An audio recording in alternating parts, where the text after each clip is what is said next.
ఆసియాలోనే పేరుగంచిన మెదక్ చర్చికి 100 ఏళ్లు పూర్తయింది. ప్రపంచం మొత్తం క్రిస్మస్ వేడుకలకు సిద్ధమైన తరుణంలో మెదక్ చర్చి 100 ఏళ్లు పూర్తి చేసుకుంది.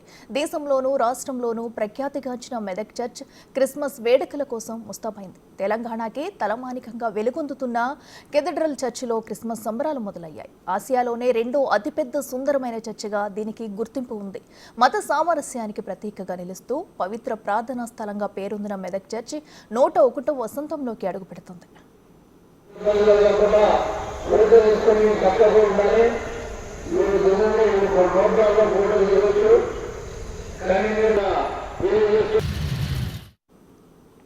దక్షిణ భారతదేశంలో టూరిస్టులు ఎక్కువగా సందర్శించే ప్రదేశాల్లో మెదక్ చర్చ్ కూడా ఒకటిగా ఉంది. మొదటి ప్రపంచ యుద్ధ కాలంలో మెదక్ జిల్లాలో తీవ్రమైన కరువు సంభవించి ప్రజలంతా ఆహారం కోసం అలమటిస్తున్న సమయంలో అప్పటి మిషనరీ చర్చ్ నిర్మాణం తలపెట్టి పనికి ఆహార పథకం కల్పించారు. గ్రామస్తులు ఎవరైతే చర్చ్ నిర్మాణంలో పాల్గొంటారో వారికి ఆహారం ఉచితంగా అందిస్తామని ప్రకటించారు. దాంతో చర్చి నిర్మాణంలో పాల్గొన్న వాళ్ళందరికీ మెతుకులు అందజేస్తామని ప్రకటించారు. దానికోసమే మెదక్కి ముదుకసీమ అనే పేరు వచ్చిందని చెబుతుంటారు. అలా 1914లో ప్రారంభమైన ఈ చర్చి నిర్మాణం 1924 వరకు కొనసాగింది.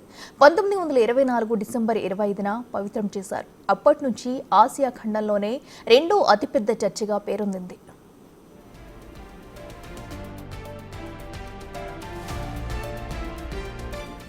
వాటికన్ చర్చి తర్వాత అతి పెద్దదైన ఈ చర్చిని ఆర్కిటెక్ట్ ఎడ్వర్డ్ హోర్డింగ్ చేపట్టారు. పూర్తిగా తెల్లరాయితో కట్టబడిన ఈ చర్చి నిర్మాణం కోసం 6 రంగుల మిశ్రమం కలిపిన పలకల్ని ఇంగ్లాండ్ నుంచి తెప్పించారు. చర్చి నిర్మాణానికి వాడిన మెజాయిక్ పలకల్ని బ్రిటన్ నుంచి, పాలరాతిని ఇటలీ నుంచి తెప్పించారు. బూడిద రాయితో నిర్మించిన భారీ స్తంభాలు చర్చి లోపలి భాగంలోని గ్యాలరీకి చక్కటి అందాన్ని తెచ్చిపెట్టాయి. 175 అడుగుల పైభాగంలో బెల్ టవర్ ఏర్పాటు చేశారు.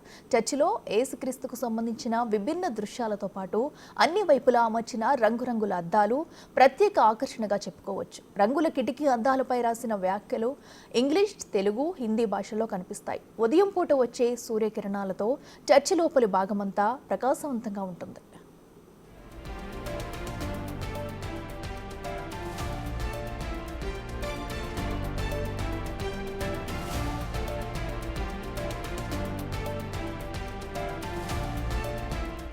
హైదరాబాద్కు 90 కిలోమీటర్ల దూరంలో ఉన్న మెదక్ చర్చిని సందర్శించేందుకు వివిధ ప్రాంతాల నుంచి అనేక మంది వస్తుంటారు.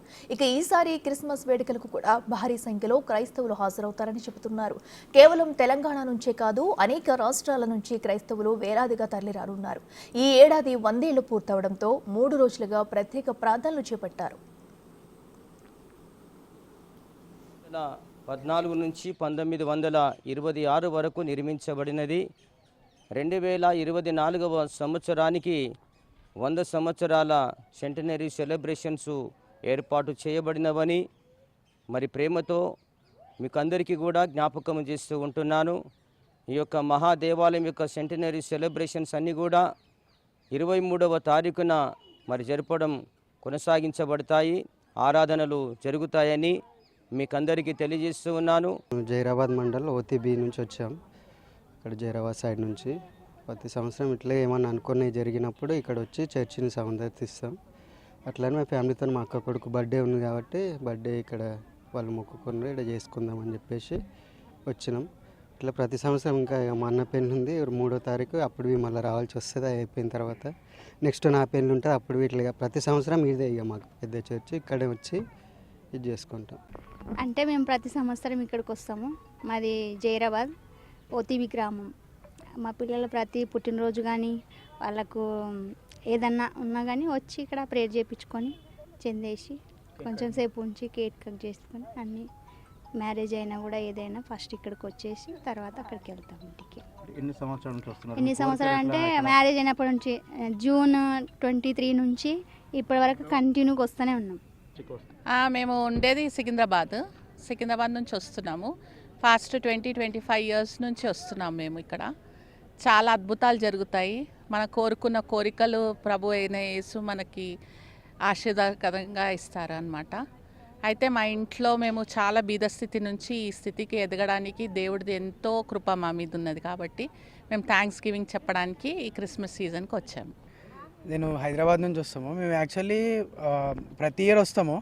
ఈసారి క్రిస్మస్కి మొత్తం ఇవన్నీ చూసేసరికి భయం వేసేది. అంటే ఎక్కువ క్రౌడ్ వచ్చేస్తారు కదా, మా ఇంకా చర్చ్ లోపలికి ఎలా ఉండదని చెప్పేసి, అంటే వెళ్ళొచ్చు కొంత క్రౌడ్ ఎక్కువ ఉంటుంది కదా అని చెప్పేసి ఇప్పుడే ఒకసారి ప్రేయర్ వేసుకుని వెళ్దామని వచ్చినాం. యాక్చువల్లీ ఎల్లుండి వద్దాం అనుకున్నాం, ఒకసారి చర్చ్ పనులు ఎట్లా జరుగుతున్నాయి అంతా చూసుకొని పోదామని చెప్పేసి వచ్చినాం. ఇట్లా ఎవ్రీ ఇయర్ వాళ్ళు వచ్చేది చాలా బాగుంటుంది అని చెప్తే నేను ఫస్ట్ టైం ఇక్కడ రావడం మేడం, ఫస్ట్ టైం రావడం నాకు చాలా బాగా అనిపించిందండి.